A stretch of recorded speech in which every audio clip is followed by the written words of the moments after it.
just because we're tackling this topic, it doesn't mean that we're saying at the time people deemed it to be okay.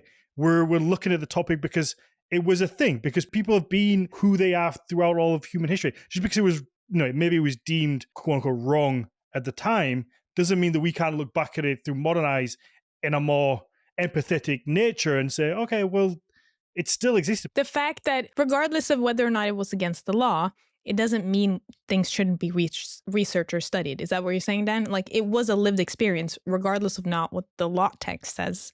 So, kind of take your modern homophobia and stuff it.